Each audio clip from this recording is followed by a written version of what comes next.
ఇటీవల కాలంలో social media ప్రపంచం ఎంత వేగంగా మారుతుందో అదే స్థాయిలో వివాదాలు కూడా పెరుగుతున్నాయి.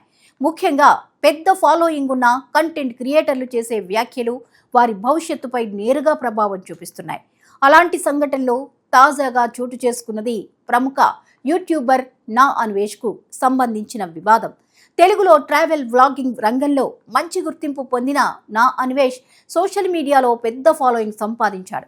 ముఖ్యంగా యూట్యూబ్ ద్వారా ప్రపంచంలోని వివిధ ప్రాంతాలను చూపిస్తూ తన ప్రయాణ అనుభవాలను పంచుకుంటూ అతను ప్రేక్షకులను ఆకట్టుకున్నాడు. అదే సమయంలో ఇన్స్టాగ్రామ్లో కూడా అతనికి భారీ ఫాలోవర్లున్నారు. ఒక సమయంలో అతని ఖాతాకు దాదాపు 1.8 మిలియన్ ఫాలోవర్లు ఉండగా తర్వాత అది 1.3 మిలియన్కు తగ్గింది. ఈ తగ్గుదలకు కారణం అతను చేసిన కొన్ని వివాదాస్పద వ్యాఖ్యలే. ముఖ్యంగా భారతదేశం, హిందూ మతం, అలాగే పురాణాల్లోని పాత్రల గురించి మాట్లాడిన తీరు తీవ్ర విమర్శలకు గురైంది. ఒక వీడియోలో మహిళల వస్త్రధారణపై తన అభిప్రాయం చెబుతూ అనుచిత భాష వాడడం, హిందూ దేవతల పేర్లను అనవసరంగా ప్రస్తావించడం వంటి అంశాలు పెద్ద వివాదానికి దారితీశాయి. సీత, ద్రౌపది వంటి పురాణ పాత్రల గురించి చేసిన వ్యాఖ్యలు అనేక మందికి ఆగ్రహం కలిగించాయి. ఈ నేపథ్యంలో అతడిపై పోలీస్ కేసులు కూడా నమోదయ్యాయి. ముఖ్యంగా హైదరాబాద్ సిసిఎస్ పోలీసులు ఈ వ్యవహారంపై దృష్టి సారించారు.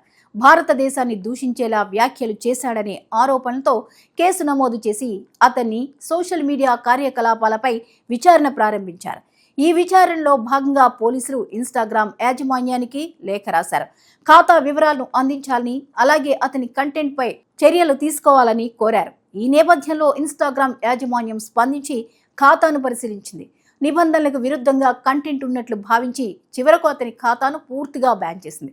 ఇది ఒక్కసారిగా తీసుకున్న నిర్ణయం కాదు. గతంలో కూడా అతని ఖాతాలోని కంటెంట్ పై అనేక ఫిర్యాదులు వచ్చినట్లు తెలుస్తోంది. ఫాలోవర్ల సంఖ్య తగ్గడం కూడా అదే సంకేతంగా భావించవచ్చు. చివరకు ఈ వివాదాలు తీవ్ర రూపం దాల్చడంతో ఖాతా నిలిపివేశారు. ఈ పరిణామంపై అన్వేష్ కూడా స్పందించాడు. కొత్త ఇన్స్టాగ్రామ్ ఖాతా ఓపెన్ చేసి తన అభిప్రాయాన్ని వీడియో రూపంలో వెల్లడించాడు. తన ఇన్స్టాగ్రామ్ ఖాతా బ్యాన్ కావడం వల్ల తనకు ఎలాంటి బాధ లేదని స్పష్టం చేశాడు. తన ఆదాయం ప్రధానంగా యూట్యూబ్ ద్వారా వస్తుందని, ఇన్స్టాగ్రామ్ తనకు అంత ముఖ్యమేమీ కాదని చెప్పాడు. అతను తన సోషల్ మీడియా ప్లాట్ఫామ్లను శరీర భాగాలతో పోలుస్తూ మాట్లాడిన తీరు కూడా గమనార్హం.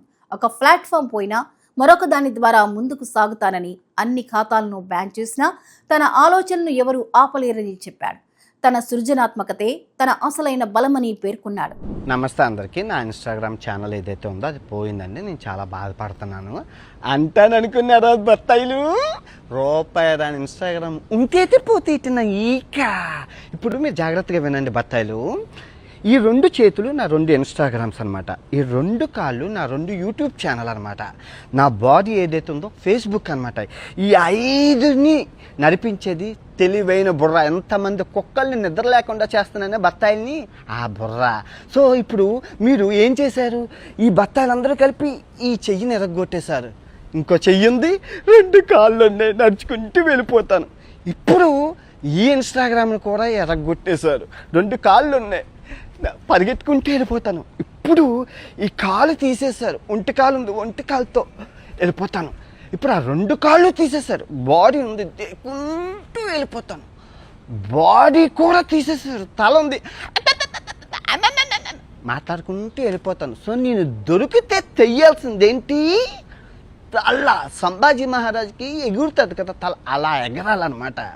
నేను ఎవరిని దేకనని తెలిసి ఇన్స్టాగ్రామ్ పోయింది, అది పోయింది, ఇది పోయింది. పనికొచ్చే పనులు చెయ్యండి. నాకేమైనా ఉపయోగం ఉందా ఇన్స్టాగ్రామ్తో? నేను ఏమైనా ప్రమోషన్స్ చేశానా? ఏదైనా లింక్ ఇచ్చానా?